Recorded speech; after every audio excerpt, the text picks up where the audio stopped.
마스크를 벗고 하라고 말씀하셔서 마스크를 벗고 하도록 하겠습니다. 저는 오늘 영과 진리로 드리는 예배라는 제목을 가지고 같이 말씀을 나누려고 합니다. 정상현 목사님과 굉장히 오랜 시간 동안 함께 동역을 하면서 목회와 또 사역을 많이 배웠었고요. 놀라시겠지만 정상현 목사님이 저보다 한참 선배님이십니다. 워낙 동안이셔서 비슷해 보이지만 한참 연배가 차이 난다는 거 기억해 주시면 감사하겠습니다. 오늘 본문에 보면 예수님께서 이 사마리아를 지나가시는 장면이 나옵니다. 예수님께서 요단강에서 세례를 받으시고 그곳에서 세례를 베푸셨습니다. 성경에 보면 예수님께서 베푸신 것이 아니라 제자들이 베풀었다 이렇게 표현하고 있죠. 이렇게 세례를 많이 베풀다 보니까 세례 요한보다 훨씬 더 많은 세례를 예수님이 주게 되셨습니다. 그러니까 그 이야기를 바리새인들이 듣게 되었다라고 이 4장 1절은 말하고 있어요. 결국 예수님은 장소를 옮겨야만 했습니다. 왜냐하면 바리새인들이 방해할 것이 분명했기 때문에 예수님은 장소를 옮겨서 사역을 하셨어야만 했습니다. 아주 현명한 선택이라 할 수 있죠. 문제가 생겼을 때는 피해가는 게 상책이죠. 그런데요, 이상한 일이 생겼습니다. 현명하신 예수께서 사마리아를 통과하시겠다라는 겁니다. 이 사마리아를 통과하면 지리적으로 볼 때는 시간을 단축할 수는 있습니다. 하지만 그곳은 부정한 땅이었기 때문에 그곳을 지난다라고 하는 것은 불편한 선택이라 할 수 있죠. 제자들은 탐탁치 않았습니다. 하지만 어쩌겠습니까? 예수님께서 가시겠다는 걸. 그래서 예수님을 따라 이른 새벽부터 준비를 해서 사마리아 땅까지 이르렀을 때 시간이 낮 12시가 되었다. 이렇게 성경은 말하죠. 이 거리가 한 30km 정도 되는 먼 거리였기 때문에 한 7시간, 8시간 정도의 시간이 걸쳐서 사마리아 땅에 도착하게 된 겁니다. 그럼 보통 몇 시에 출발한 거죠? 새벽 한 4시쯤 출발한 겁니다. 그 여인을 만나기 위해서 가신 거죠. 제자들은 요기를 해결하기 위해서 동네에 음식을 구하러 들어갔고 예수는 지친 기력으로 우물가에 앉아 계셨습니다. 그때 여인 하나가 물을 기르러 왔다라고 얘기하죠. 우리가 다 알다시피 예수님은 그 여인에게 물을 요구합니다. 그 여인은 이렇게 대답합니다. 9절 말씀인데요, 같이 한번 읽어볼게요. 시작. 당신은 유대인으로서 어찌하여 사마리아 여자인 나에게 물을 달라 하나이까 하니 이는 유대인이 사마리아인과 뭐하지 아니함이라? 상종하지 않는 동네라는 거예요. 유대인은 사마리아인과 상종하지 않습니다. 그래서 예수께서 여인은 예수를 경계합니다. 하지만 예수는 계속해서 대화를 이어갑니다. 왜냐하면 이 사마리아 여인의 회복을 예수께서 원하셨기 때문이죠. 근데 중요한 것은요, 이 사마리아 여인도 굉장히 회복하고 싶어 했습니다. 근데 문제는 뭐예요? 방법이 없었어요. 방법을 몰랐습니다. 아니면 오늘 본문을 자세히 들여다보면 이 여인이 잘못된 방법을 쫓아가고 있진 않았나 이렇게 생각해 볼 수 있겠죠. 자, 왜 이 여인이 그렇게 생각하고 있었는가 하면 20절 말씀인데요, 같이 한번 읽어보겠습니다. 시작.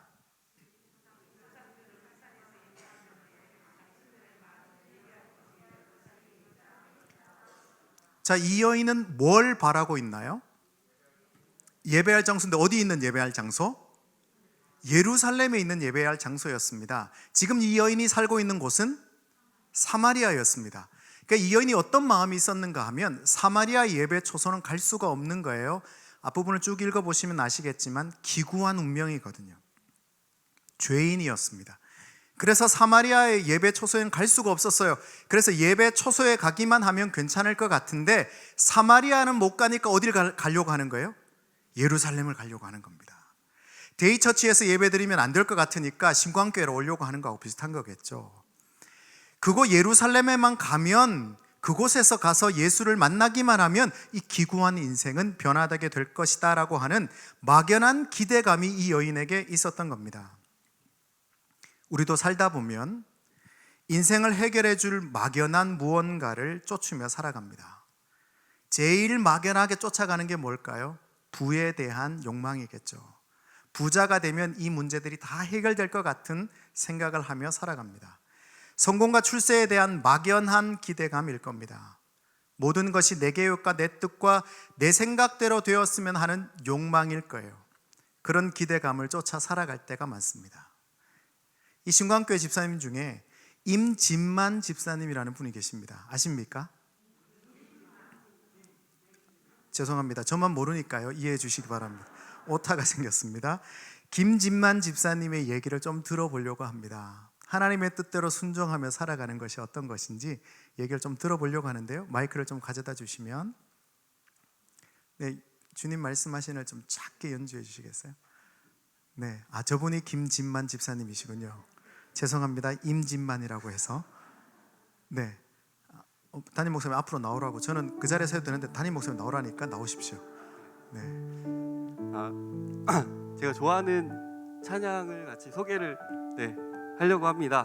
2003년도에 군대 휴가 갔다 와서 휴가 때 청년부 이제 수련회를 휴가 때에 맞춰서 이제 나온 적이 있습니다. 그래서 그날 첫째 날인가 둘째 날 그 저녁 집회가 마치고 예배당을 이제 정리를 이제 다 같이 이제 하는 시간에 이런 식으로 이제 반주 배경 이렇게 반주를 음악을 이제 틀어주는데, 그때 당시에 이제 제일 핫했던 예수 전도단의 캠퍼스 워십 1집에 그 예배 음악들을 이제 워십들을 틀어줬는데, 그때 한 청년이, 지금은 누군지 기억은 안 나는데 한 청년이 이 중에 제일 그 좋은 찬양이 있다고 하면서 그 주님 말씀하시면 그 트랙 CD를, 그때 CD죠, CD 트랙을 딱 틀어줬는데 저는 처음 들은 찬양이었거든요. 근데 처음에 이제 반주가 이렇게 나오는데 청아하고 아름다운 또 남자분의 목소리가 쫙 나와서 이 찬양 좀 괜찮은데 라고 이제 생각하면서 들으려고 그랬는데 가사가 딱 들어오는 거예요. 그래서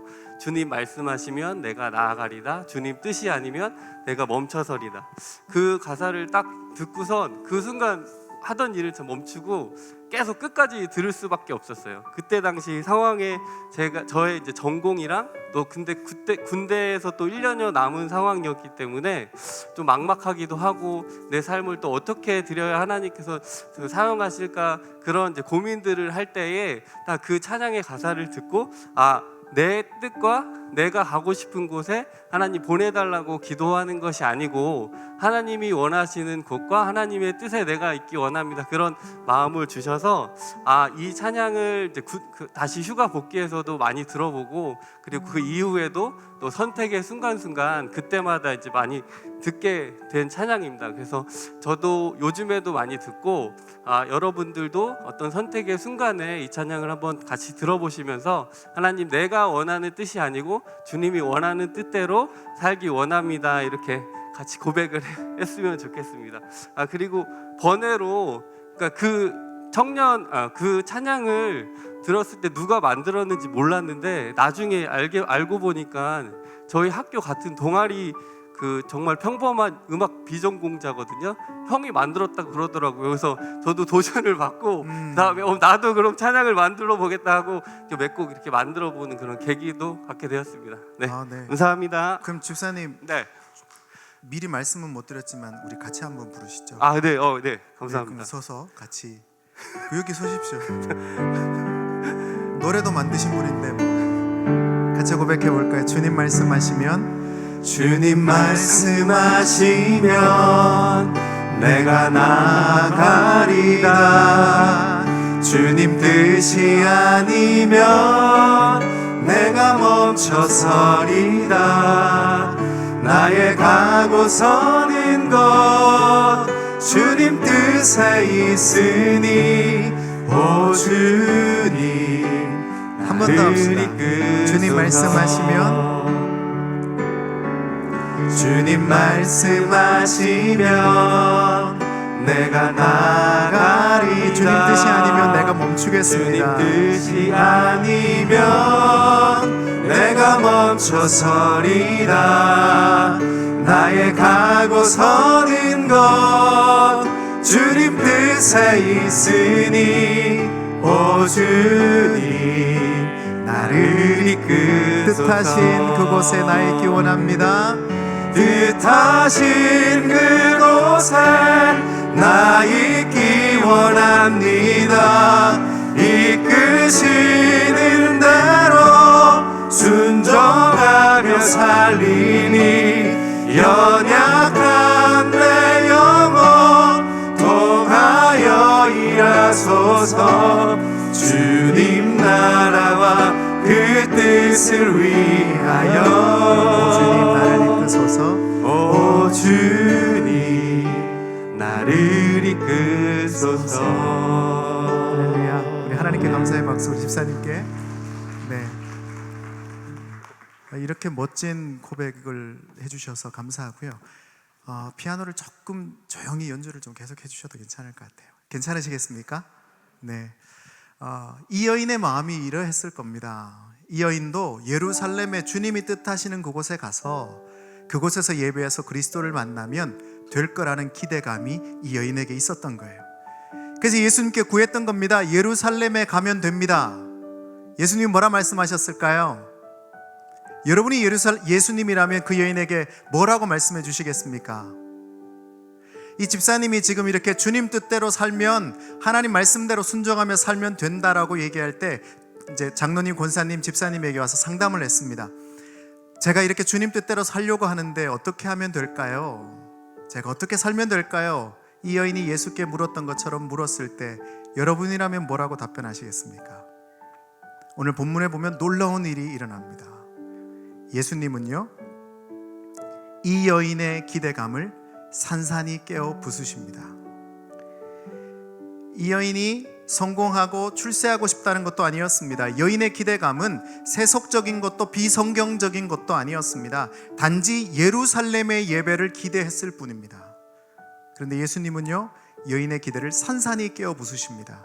21절 말씀 제가 한번 읽어 드릴게요. 예수께서 이르시되 여자여 내 말을 믿으라.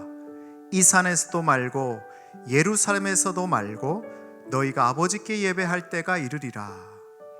예루살렘에서 예배를 해도 된대요, 안 된대요? 예배할 필요가 있대요, 없대요? 헷갈리시나요? 예수님께서 거절하셨다고 하니까 좀 마음이 그러신가요? 예루살렘에 가더라도 소망이 이루어지지 않게 될 거다, 이렇게 말하는 겁니다. 여인아, 예루살렘에 가도 안 돼.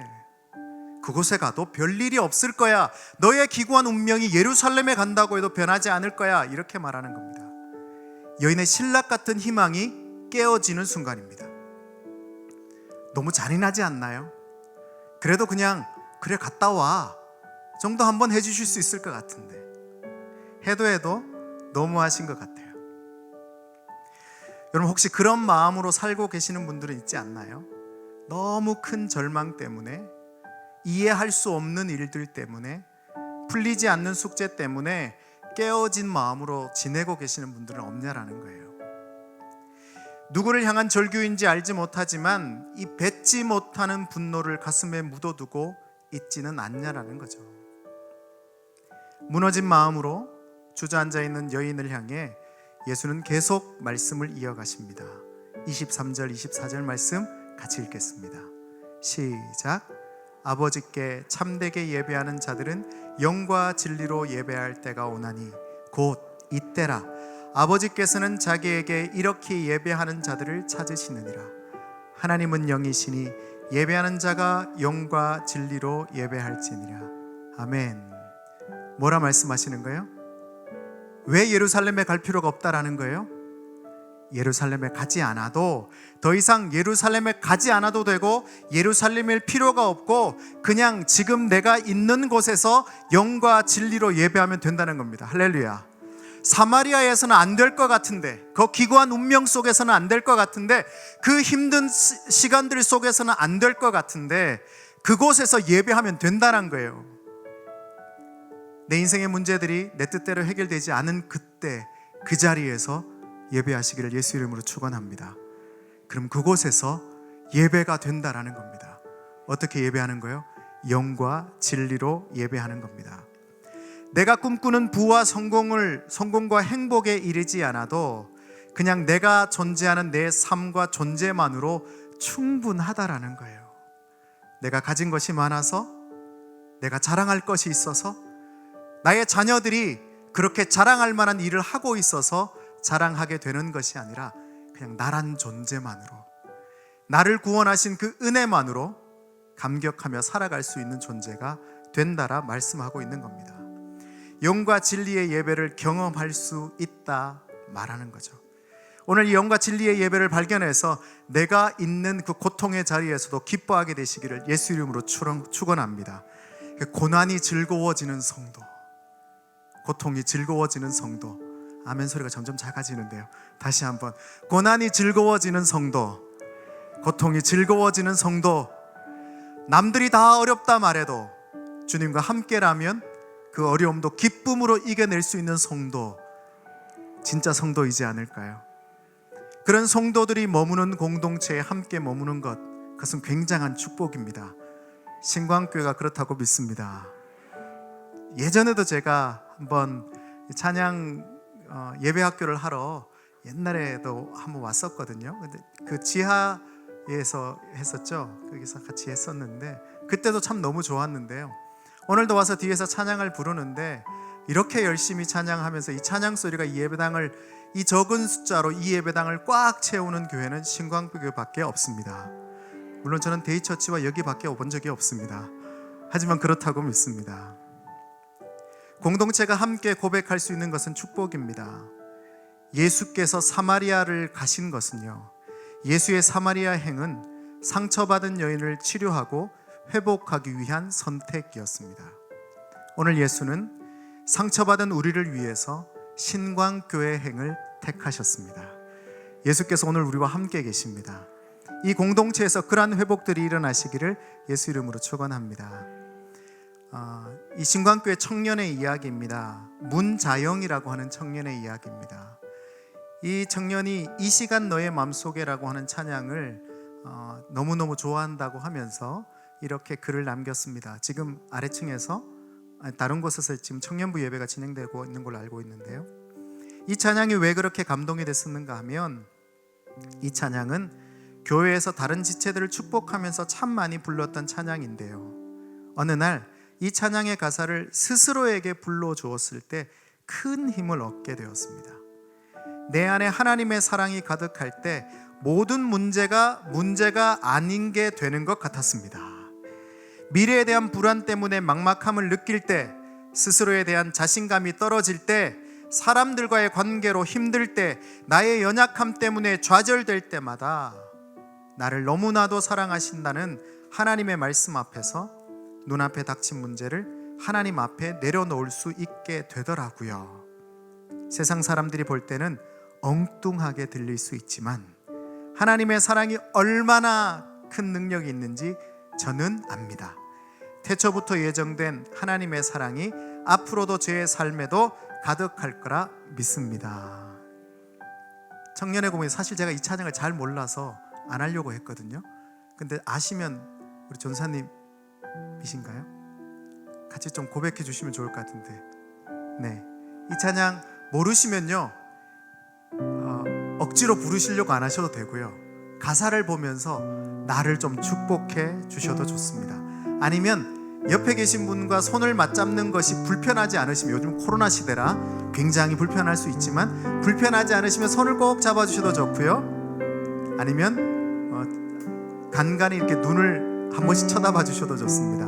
이 찬양을 고백하시면서 하나님의 사랑이 얼마나 큰지 한번 경험하셨으면 좋겠어요. 네, 고백하시죠. 이 시간 너의 맘속에 하나님 사랑이 가득하기를 진심으로 기도해 간절히 소망해 하나님 사랑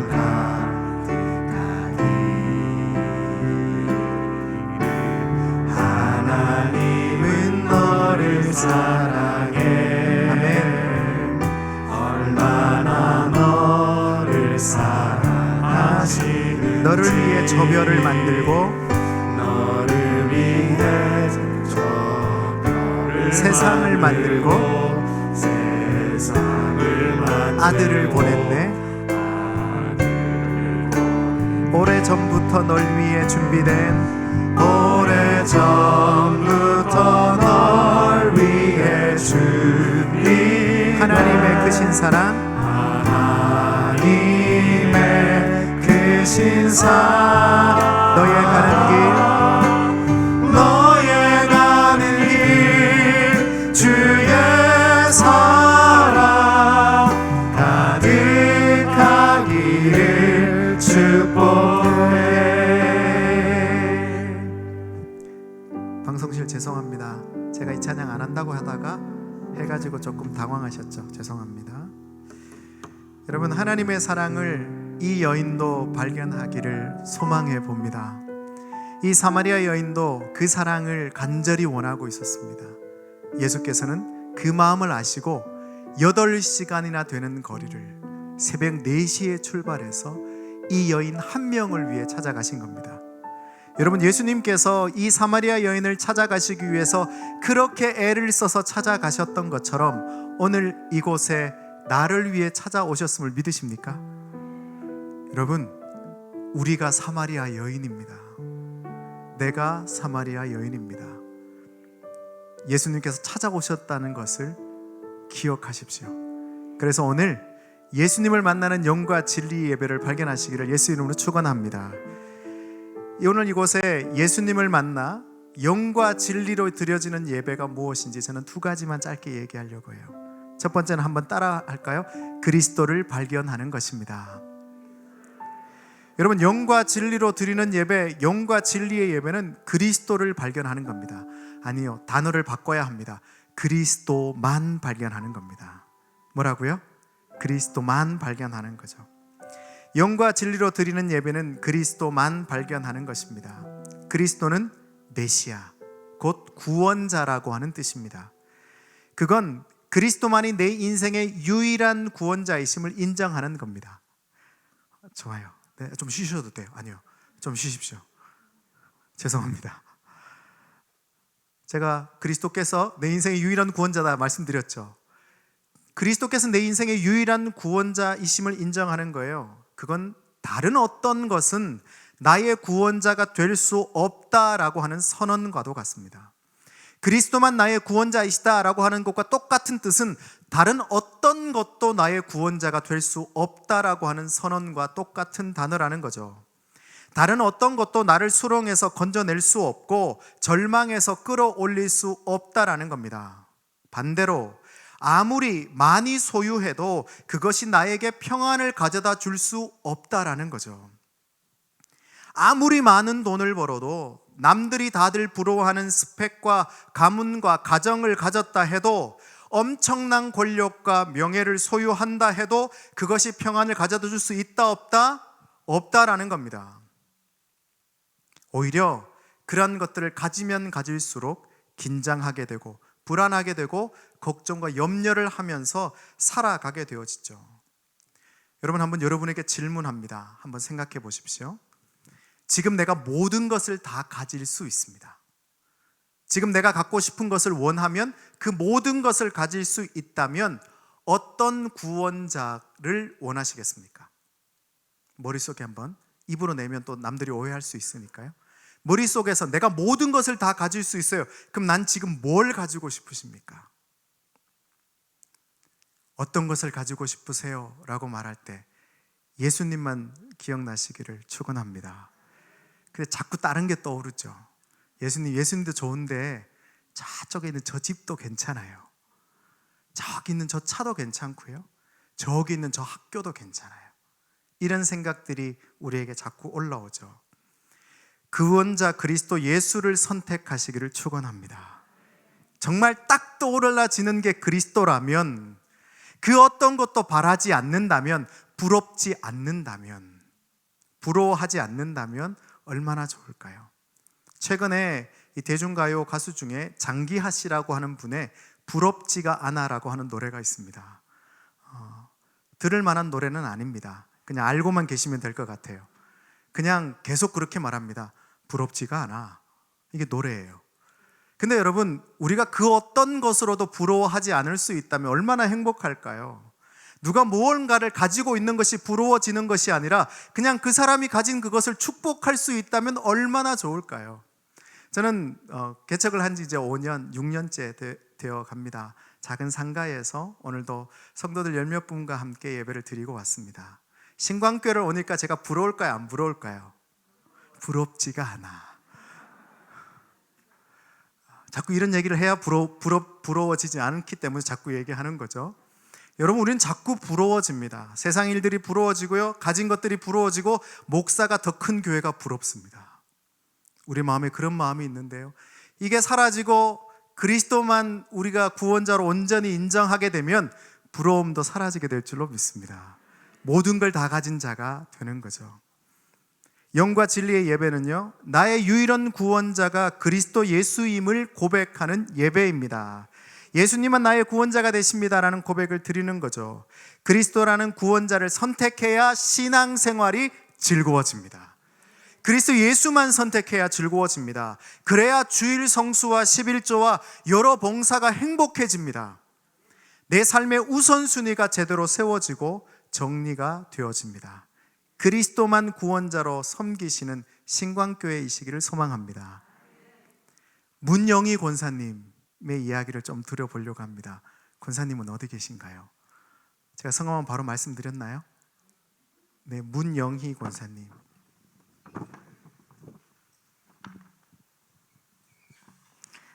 저희 찬양 제목은 아무것도 두려워 말라. 제가 청년 시기부터 성가대를 섬기게 되었습니다.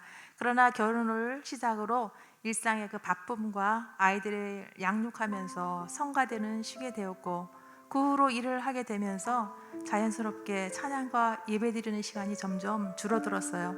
대예배만 간신히 드리게 되었죠. 그런데 그때는 몰랐어요. 내 안의 기쁨이 사라진 것에 대해서. 생활도 그리 행복하지 않았던 것 같아요. 일을 그만두고 난 후 나는 다시 기도와 예배의 자리에 나가게 되었고, 다시 찬양을 하게 되었는데, 놀라운 것은 이전에 없었던 그 기쁨과 그 감사가, 또 주변의 행복이 찾아오는 것을 느끼게 되었어요. 오래전 성가대를 하면서 솔로를 거의 혼자 하다시피 하는 그런 상황도 있었는데, 그때는 성악을 전공한 자도 없었고 하려고 하는 이도 없었죠. 그것이 어느 땐 저에겐 긴장도 하게 되고 또 부담감으로 다가왔기에 부르는 것으로만 만족한 그런 상황이었어요. 많은 시간이 지난 후에 내가 깨닫게 된 것은, 많은 사람들 중에서 내가 대표로 하나님께 찬양으로 영광을 돌리는 그런 사실과 내게 그것은 영광스러운 시간이었음을 깨닫게 되었죠. 그러기에 다시 찬양의 자리로 돌아와서 드리는 찬양은 내 마음을 씻겨주고 감싸주면서 평안한 마음으로 날 인도하시는 주님을 느낄 수 있었어요. 그때부터 찬양에는 능력이 있음을 깨닫게 되었고, 또 가사가 마음에 다가오면서 묵상하며 드리는 그런 찬양이 되었습니다. 찬양은 곡조 있는 기도라 하니까, 아무것도 염려하지 말라는 곡은 마치 제가 주님과 대화하는 듯, 나누는 듯한 그런 느낌을 받았는데, 특별히 후렴부에 주님은 나의 산성, 나의 요새, 나의 소망, 나의 힘이 되신 여호와의 그 소절에는 가사가 내겐 정말 큰 힘이 되어지는 그런 것을 느끼는 그런 은혜를 받은 곡입니다. 내가 어떠할지라도 주시는 은혜가 여러 찬양곡 속에 있기에 오늘도 찬양이 받으시게 합당하신 주님께 영광을 돌립니다. 권사님 같이 해주시죠. 성가대에서도 솔리스트 많이 하셨다면서. 저는 모르는 사실을 많이 알게 됩니다. 저 혼자 한다고 얼마나 부담스러웠는데, 이 찬양 고백하시면서 권사님의 고백이 오늘 우리의 고백이 되기를 소망합니다.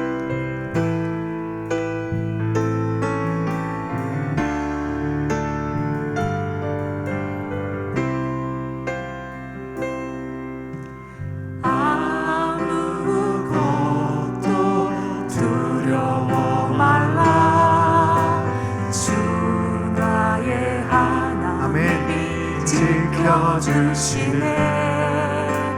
놀라지 마라, 겁내지 마라. 주님 나를 한 번 더 합시다. 지켜주시네. 아무것도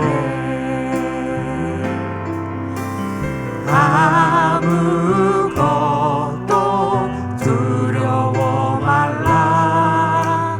주 나의 하나님이 지켜주시네. 놀라지 말지어다. 놀라지 겁내지 말지어다. 겁내지 마라. 주님 나를 지켜주시네. 세상의 힘에 겨워 지칠지라도 주님 나를 지켜주시네. 세상의 험한 풍파 몰아칠 때도 주님 나를 지켜주시네. 아멘. 주님은 나의 산성, 주님은 나의 요새, 주님은 나의 소망, 나의 힘이 되신 여호와. 할렐루야. 하나님께 영광의 박수를 드립시다. 이 여인이 그 그리스도를 만나기를 간절히 소망했던 겁니다. 아무것도 두려워하지 않는 삶을 살고 싶었던 거죠. 이 여인이 그리스도를 발견하고 어떤 변화들이 있었는지를 잠깐 얘기하려고 합니다. 두 번째, 영과 진리로 드리는 예배 따라할까요? 물동이를 버리는 것입니다. 뭘 버리는 거라고요? 이 여인이 우물가에 올 때 가지고 왔던 물동이를 버립니다.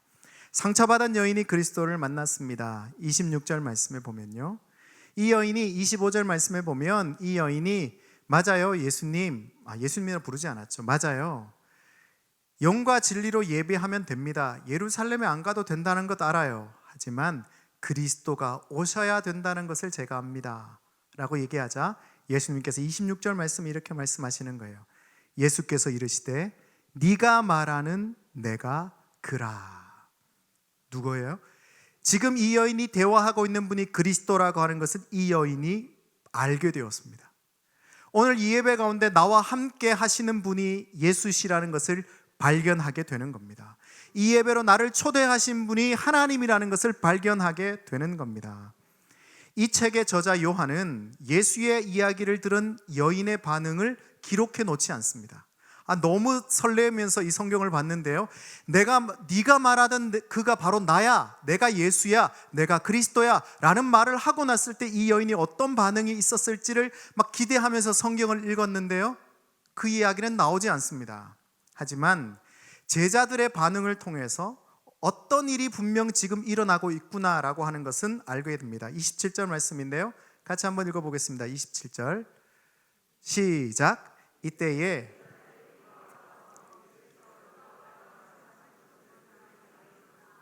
무엇을 구하시나이까? 어찌하여 그와 말씀하시나이까? 묻는 자가 없더라. 제자들이 돌아왔습니다. 그런데 보니까 예수님이 사마리아 여인과 대화를 하고 있습니다. 놀랄 만한 광경이죠.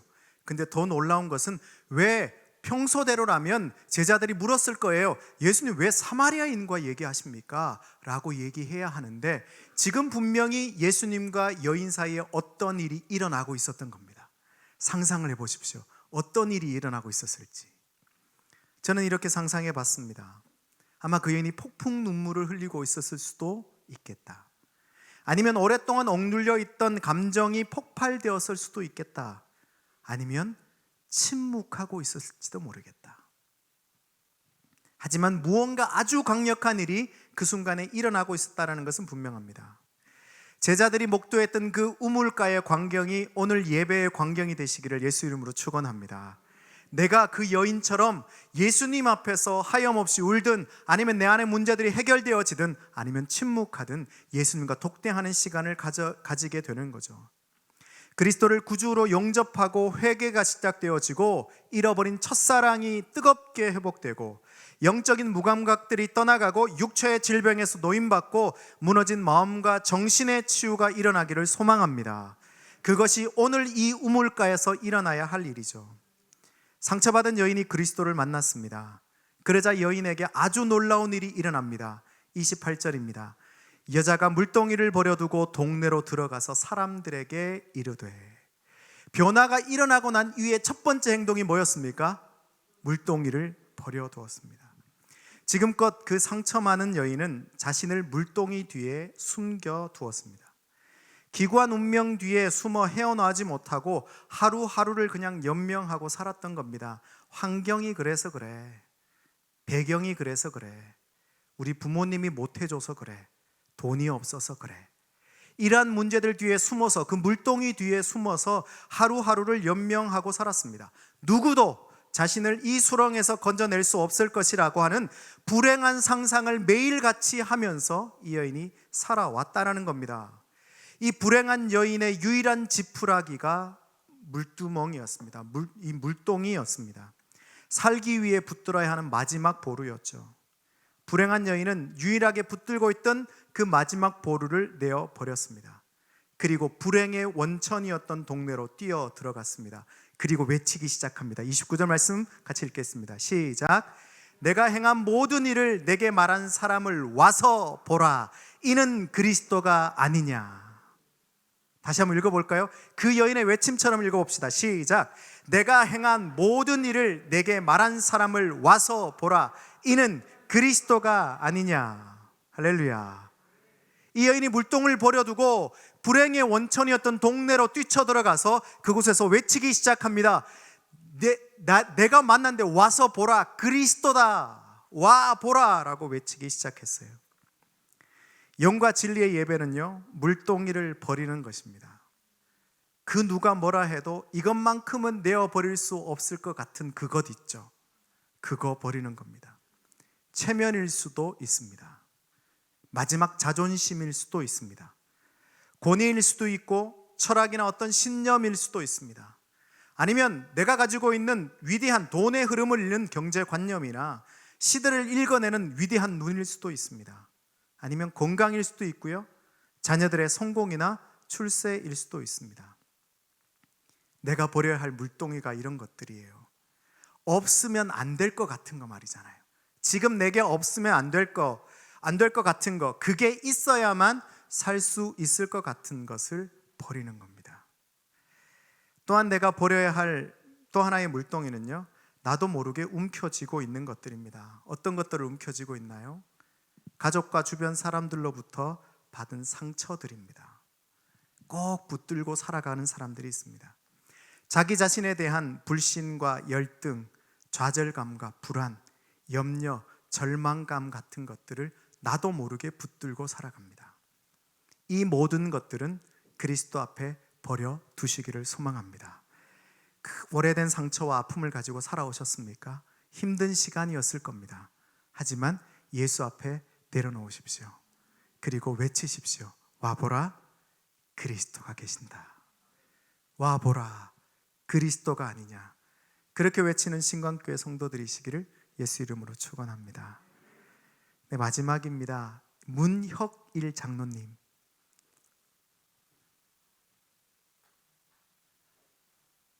장로님께서 말씀을 나누시고, 장로님 끝나고 찬양을 안 하고 들어가셔도 되고 찬양하고 들어가셔도 되고요. 편하게 하셔도 됩니다.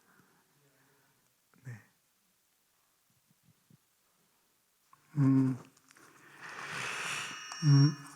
저는 좋아하는 찬양이 뭐냐고 김태호 목사님 물어보시길래 왜 나만 겪는 고난이냐고 하는 제목을 말씀드렸습니다. 왜 나만 겪는 고난이냐고 하는 찬양의 제목은 주님 손잡고 일어서세요입니다. 이 찬양을 하면서 또 좋아하는 찬양은 은혜가 아니면 살아갈 수 없네가 좋습니다. 흥얼흥얼하는 것도 좋고요. 이 왜 나만 겪는 고난이냐라고 하는 찬양은 이제는 날짜는 잊어버리고요. 옛날에 김영건 장로님이 저한테 CD를 구워주시고 저보러 들어보라고 하셨어요. 근데 그때 당시에는 이렇게 CD를 집어넣는 차였잖아요. 그래서 맨날 시동 걸리면 바로 들리는 찬양이 왜 나만 겪는 고난이냐라고 하는 찬양이었습니다. 근데 그때도 사실은 형편은 늘 고난만 생각되는 그런 형편에 살고 있었습니다. 세상을 살아나가면서 고난 없는 사람이 어디 있겠습니까? 사는 게 다 고난이죠. 그런데 어디 그런가요? 저는 돌아켜보면은 다 이렇게 굽이굽이 하나님 은혜가 아니면 살 수가 없을 정도로 힘든 세월을 살았습니다. 뭐 아마 저에 대해서 아시는 분들은 많이 아실 겁니다. 보통 유명한 사람들이 다 나와서 과거의 어려운 얘기를 합니다. 뭐 못 배웠다, 못 먹었다, 죽을 만큼 힘들었다, 또 실패하고 또 성공했다. 그 유명한 사람들 아마도 지금은 나아져서 다 지나가는 이야기처럼 하고 있을지도 모릅니다. 그러나 저하고 그리고 보통 사람들, 지금 현재 고난에 있는 사람들은 이 복음 찬송이 굉장히 많은 위로가 될 겁니다. 아직도 그 길을 걷고 있으니까요. 지금도 그렇고요. 광야와 같은 세상을 살면서 어떻게 보면 물 한 모금 얻어먹을 데가 없는 사람들, 그들에게 이 찬양을 들려주고 싶습니다. 그리고 또 계속해서 저는 그 찬양을 부르겠습니다. 그런데 과거는 고난이라고 해가지고 왜 나한테 왜 이러시는 겁니까 하나님 하면서 무척 원망 많이 했습니다. 또 그거보다 더한 것도 했습니다. 상상을 해보시면 아시겠지만, 또 눈물이 다 말랐나 했지만은 아직도 그 눈물이 가끔은 흐르죠. 그 눈물을 닦아주시는 주님이 있음을 알고 나서는 이제는 주님 손잡고 일어서서 주님과 동행하고 있다고 믿습니다. 비록 작은 집일지라도, 비록 적은 월급에 몸은 힘들고 마음이 지쳐도 주님이 위로해 주시고 힘 주심을 믿어서 이 찬양이 좋습니다. 주님이 일하시잖아요. 아멘. 저 찬양하겠습니다. 네, 좋습니다. 예, 저도 괜히 얘기했구나 이런 생각이 들었습니다. 예, 저도 예루살렘 성가됩니다.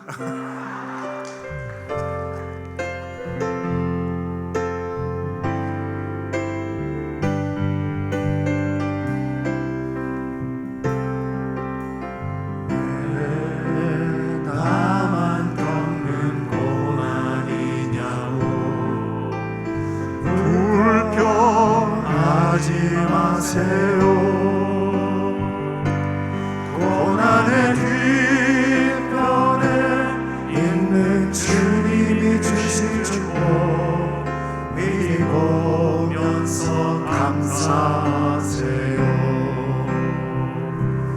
너무 견디기 힘든 지금 이 순간에도 주님이 일하고 계시잖아요. 남들은 지쳐 앉아 있을지라도 당신만 일어서세요. 네. 힘을 내세요. 힘을 내세요. 주님이 손잡고 계시잖아요. 주님이 나와 함께함을 믿는다면 어떤 역경도 이길 2절 수 찬양합시다. 있잖아요. 왜 이런 슬픔 찾아왔는지, 왜 이런 슬픔 찾아왔는지 원망하지 마세요. 당신을 잃은 것보다 주님께 받은 은혜 더욱 많음에 감사하세요.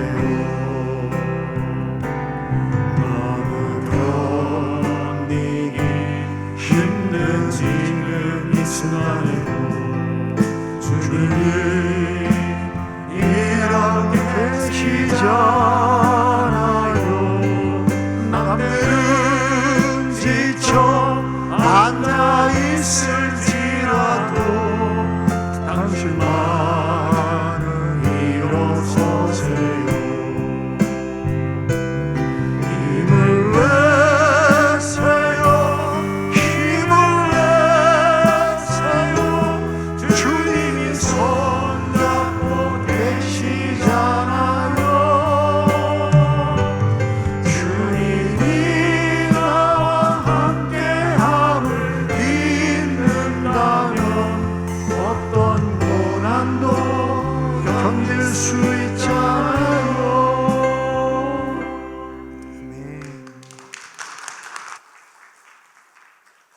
오직 예수뿐이네 연주 좀 해주세요. 괜찮으시죠?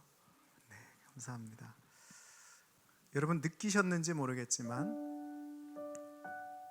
사실 신광교회는 더 이상의 예배 세미나가 필요한 교회가 아닙니다.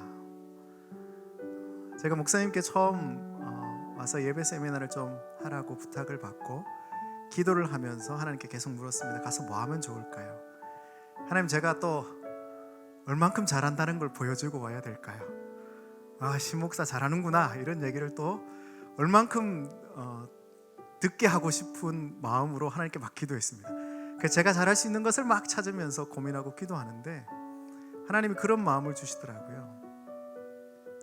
네가 가서 무언가를 하려고 하지 말고 지금 그 교회 가운데 일하고 있는 하나님의 일하심을 드러내고 와라. 여러분 느끼셨는지 모르겠지만 지금 이미 이 신광교회 가운데 하나님의 은혜가 흘러가고 있습니다. 제가 굳이 그냥 성경을 가지고 몇 가지 얘기를 했을 뿐인데요, 제가 부목사님께 부탁을 드려서 네 분을 좀 뽑아 주십사 부탁을 드렸고 또 이렇게 간증을 준비해 주십사 부탁을 드렸는데 이렇게 완벽하게 준비하실 줄 몰랐습니다. 정말 간증문까지 다 일일이 작성해서 준비해 주셨는데요, 그 목사님 제가 성함이 기억이 안 나지만 너무 감사드리고요. 오늘 이 예배 가운데 하나님께서 말씀하고 싶은 것은 딱 하나입니다. 이미 이곳에 은혜가 있다라는 거예요. 그 은혜로 살면 됩니다. 저도 은혜로 살고자 합니다. 제 삶에, 제 사역에, 제 인생에 하나님의 은혜만을 붙들고 살아가고자 합니다. 모든 성도들도 하나님 은혜만 붙들고 사시기를 예수 이름으로 축원합니다. 오늘 이 세미나는요, 사실 신광교회가 준비하고 신광교회가 고백했고 신광교회가 누리게 되는 세미나일 줄로 믿습니다. 우리 이 찬양 부르면서요 기도하려고 합니다. 고난 가운데 있으십니까? 찬양 안 하시고 기도하셔도 좋습니다. 고난 가운데 계십니까? 기도 안 하고 찬양하셔도 좋습니다. 고난 가운데 계십니까? 기도도 찬양도 하지 않고 침묵하셔도 괜찮습니다. 왜요? 이미 이 자리에 은혜가 흐르고 있습니다. 그냥 이곳에서 하나님의 은혜를 누리시기를 소망합니다. 우리 찬양팀 같이 나와서 찬양해 주실 수 있나요?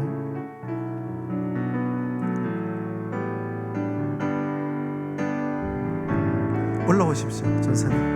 은혜 아니면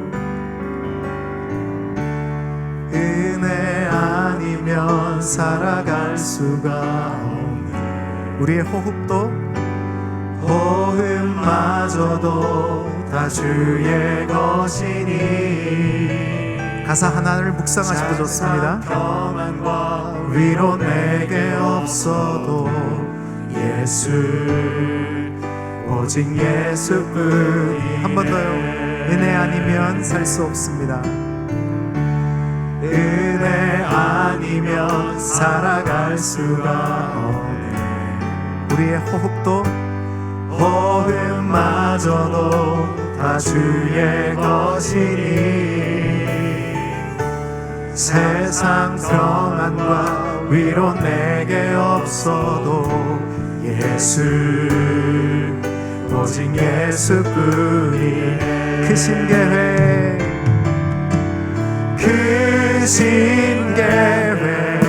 다 볼 수도 없고 작은 고난에 지쳐도 우리가 주께 묶여있기 때문에 묶인 나의 모든 삶 버티고 견디게. 크신 계획 다 볼 수 없지만 크신 계획 다 볼 수도 없고 작은 고난에 지쳐도 주께 묶인 나의 모든 삶 버티고 견디게 하십니다. 한 번 더요. 크신 계획 다 볼 수도 없고 작은 고난에 지쳐도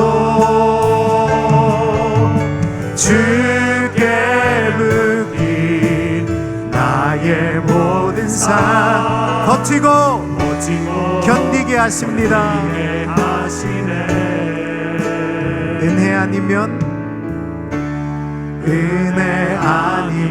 살아갈 수가 없네. 나의 모든 것 다 주께 맡기니 참된 평안과 위로 내게 주신 주 예수, 오직 예수뿐이네. 자막에서 가사를 제가 불러주는 대로 좀 띄워주시면 좋을 것 같습니다. 여러분, 이 찬양의 가사가 어떻게 구성되어져 있는가 하면요, 앞부분은 이렇습니다. 은혜 아니면 살아갈 수가 없네는 똑같아요. 호흡마저도 다 주의 것이니 세상 평안과 위로는 내게 없어도 예수밖에 없어요 라고 고백하는 겁니다. 그리고 후렴 부분에 이렇게 고백하거든요. 크신 계획 다 볼 수 없고 내가 하나님의 계획이 뭔지 다 알 수 없고 이 고난 때문에 내가 지쳐 있지만 내가 주께 묶여 있다면, 주님이 나를 붙들고 계시다면 나를 버티고 견디게 하실 겁니다 라고 찬양한 다음에 고백이 이겁니다. 은혜 아니면 살아갈 수가 없네. 나의 모든 것 다 주께 맡기니. 앞부분과 달라졌죠? 그리고 뒤는 이렇게 됩니다. 앞부분에는 세상 평안과 위로가 내게 없다고 말했는데 이제는 이렇게 고백합니다. 참된 평안과 위로 내게 주신 주. 할렐루야. 여러분, 어디에서 평안을 얻고 싶으십니까? 주님 안에서 평안을 얻으시기를 예수 이름으로 축원합니다. 이 후렴 부분부터 다시 고백하시면서 뒤쪽 부분을 믿음의 선포로 한번 해볼까요? 크신 계획 다 볼 수도 없고 찬양합시다. 둘, 셋, 넷. 크신 계획 다 볼 수도 없고 작은 고난에 지쳐도 주께 묶인 우리의 모든 삶은 나의 모든 삶 버티고 견디게. 고난 가운데 계시다면 외치십시오.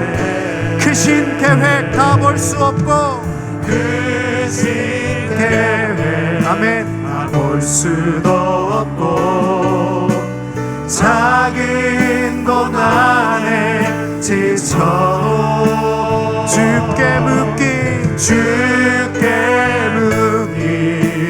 나의 모든 삶 버티고 견디게 하시네. 이제 우리가 그렇게 고백합니다. 은혜 아니면 살 수가 없습니다.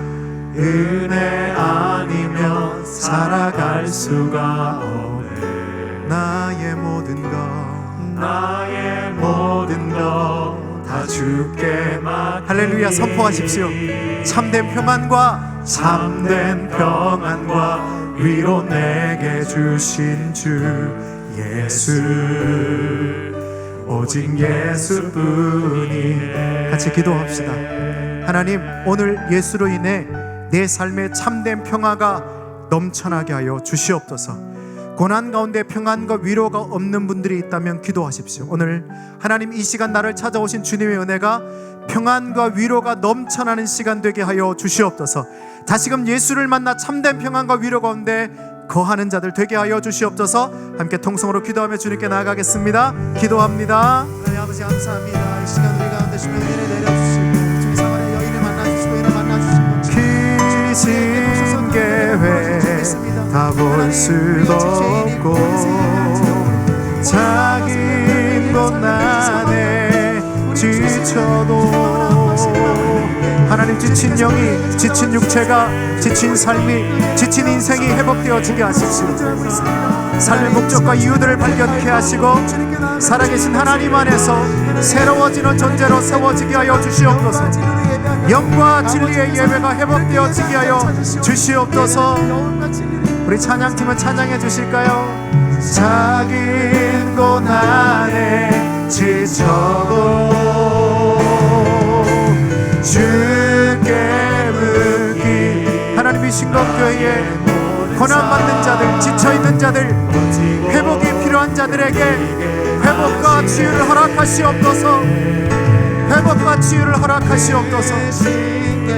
우리를 회복시키기 위해 오늘도 이 신광교회 행을 택하신 예수 그리스도를 만나 그리스도 앞에 머물러 그리스도를 경험하는 자들로 세워주옵소서. 할렐루야. 회복되게 하옵소서. 우리 시간 한 번 더 기도할 때에 신광교회 고통당하는 자들을 위해 중보하며 기도합시다. 하나님, 이 교회에 고통당하는 자들을 회복시켜 주시옵소서. 그들의 육체가, 그들의 마음이, 그들의 정신이, 그들의 삶이 회복되어지게 하여 주시옵소서. 그래서 그 삶이 그리스도를 만나 회복된 삶으로 회복되어지게 하여 주시옵소서. 우리 주님 한번 찾고 기도할까요? 주님 찾습니다. 주여. 할렐루야. 찬양팀은 찬양해 주십시오. 하나님, 우리는 날 수 없지만 고난받는 자들을 위해 우리가 간구하며 그곳에 하나님의 위로, 하나님의 치유, 하나님의 회복이 있게 하실 것을 믿습니다. 하나님, 예배 이 초소로 오지 못하여 온라인에서 예배하고 있는 자들에게도 동일한 회복과 치유가 일어나게 하여 주시옵소서. 아멘. 귀신 계획 다 볼 수도 없고 작은 고난에 지쳐도 주께 묶인 나의 모든 삶. 우리 같이 찬양합시다. 크신 계획 다 볼 수 없지만 크신 계획 다 볼 수도 없고 작은 고난에 지쳐도 주께 묶인 선포하세요. 버티게 하시고 견디게 하십니다. 견디게 하시네. 은혜 아니면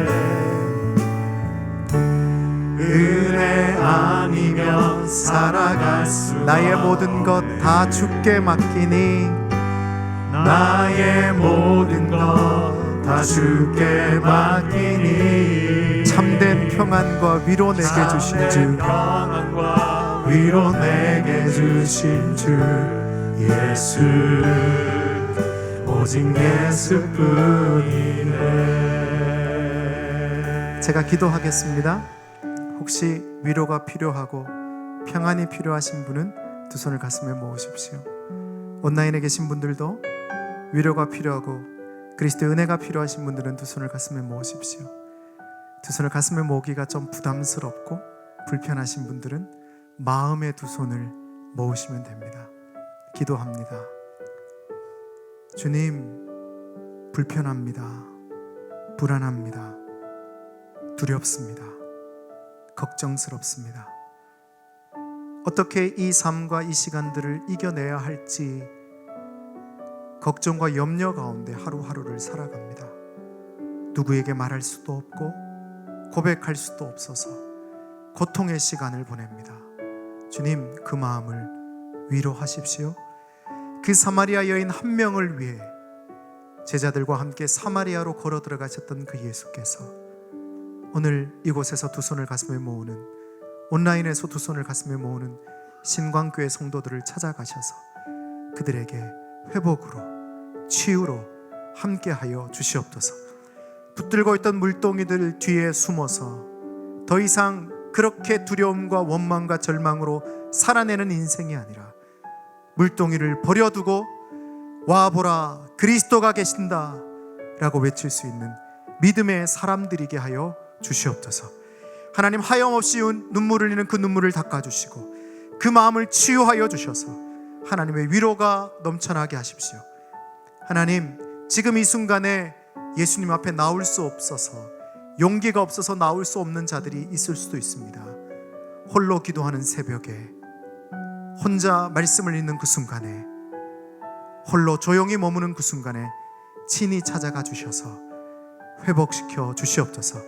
딸아, 아들아, 회복될지어다. 딸아, 아들아, 온전케 될지어다. 딸아, 아들아, 두려워하지 말지어다. 그렇게 말씀하시는 주의 음성이 들리게 하여 주시옵소서. 그렇게 일하시고 역사하시고 이미 운행하신 하나님께 모든 찬양과 영광을 올려드리며 예수님의 이름으로 기도합니다. 아멘.